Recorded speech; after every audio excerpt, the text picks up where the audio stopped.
السلام علیکم دوستو، اردو گیٹ وے یوٹیوب چینل وزٹ کرنے کا بہت بہت شکریہ۔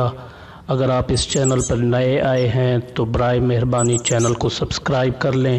اور اگر پہلے سے سبسکرائب کیا ہوا ہے تو آپ کا بہت بہت شکریہ۔ دوستو، اس ویڈیو میں ہم آپ کو بتائیں گے کہ عمران خان کی بشریٰ بی بی سے شادی کتنی مبارک ثابت ہوئی، کیونکہ جب اوائل جنوری 2018 میں اس شادی کا اعلان ہوا تو کچھ لوگوں کا خیال تھا کہ بشریٰ بی بی عمران خان کو لے ڈوبے گی کیونکہ یہ جادوگرنی ہے وغیرہ وغیرہ۔ تو آئیے بڑھتے ہیں اپنے موضوع کی طرف۔ دوستو، جیسا کہ آپ جانتے ہوں گے کہ بشریٰ بی بی کی عمران خان سے شادی کے موقع پر 1 جنوری 2018 سے کچھ دن پہلے اور شادی کے بعد یہ افواہ سوشل میڈیا پر خاصی گرم رہی کہ بشریٰ بی بی نے اپنے خاوند خاور فرید مانیکا کو بتایا کہ انہیں نبی اکرم صلی اللہ علیہ وآلہ وسلم نے خواب میں تشریف لا کر یہ حکم دیا ہے کہ میں آپ سے طلاق لے کر عمران خان سے شادی کر لوں۔ شادی کے بعد عمران خان کے راستے کی تمام رکاوٹیں دور ہو جائیں گی اور عمران خان پاکستان کے وزیر اعظم بن جائیں گے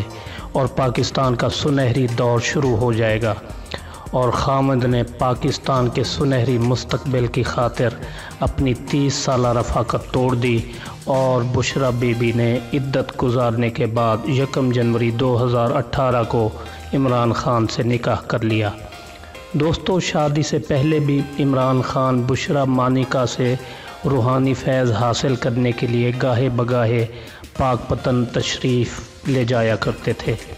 اور بشریٰ بی بی خان صاحب کو مختلف وظائف بتاتی رہتی تھیں۔ عمران خان بشریٰ بی بی کی روحانیت کے بہت زیادہ قائل ہیں۔ اس کا اندازہ اس امر سے لگایا جا سکتا ہے کہ جب 1 اگست 2017 کو عائشہ گل علیہ نے عمران خان پر سخت قسم کے اخلاقی نوعیت کے الزامات عائد کیے تو عمران خان 3 اگست 2017 کو پاک پتن گئے، دربار بابا فرید رحمۃ اللہ علیہ پر حاضری دی اور بشریٰ بی بی سے اس بابت کچھ خاص وظائف اور ہدایات حاصل کیں۔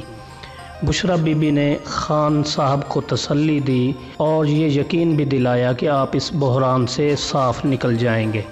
عمران خان کا خیال تھا کہ حکومت یہ ایشو اچھالے گی، کیس بنے گا اور حکومت انہیں صادق اور امین نہیں رہنے دے گی، لیکن پیرنی کی بات درست اور خان صاحب کا خدشہ غلط ثابت ہوا۔ یہ ایشو آہستہ آہستہ دب گیا۔ اسی طرح عمران خان نے اپنی حالیہ انتخابی مہم کا آغاز بھی دربار بابا فرید کی چوکھٹ کو چوم کر کیا، جس پر لوگوں نے خان صاحب پر شرک اور نہ جانے کیا کیا فتوے لگا دیے، طرح طرح کی باتیں کی گئیں۔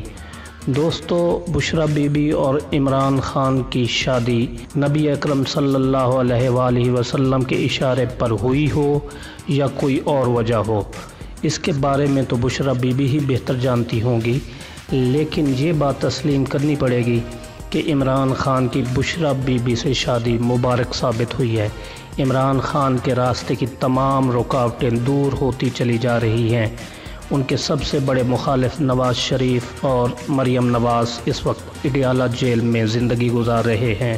جنرل الیکشن 2018 میں پاکستان تحریک انصاف نے زبردست کامیابی حاصل کی ہے۔ ایک ایسی پارٹی جسے 2002 کے الیکشن میں صرف 1 سیٹ نصیب ہوئی اور 2013 میں صرف 35 سیٹیں ملی ہوں، وہ 2018 کے الیکشن میں قومی اسمبلی کی نہ صرف 100 سے زائد نشستیں حاصل کر لے بلکہ پنجاب میں شریف خاندان کے 35 سالہ اقتدار کا خاتمہ کر دے، تو ماننا پڑے گا کہ عمران خان کی بشریٰ بی بی سے شادی مبارک ثابت ہوئی ہے۔ آئیے اللہ پاک کے حضور مل کر دعا کریں کہ عمران خان کی قیادت میں وطن عزیز پاکستان دن دگنی اور رات چگنی ترقی کرے اور دشمنوں کے شر اور حاسدوں کے حسد سے محفوظ رکھے۔ آمین۔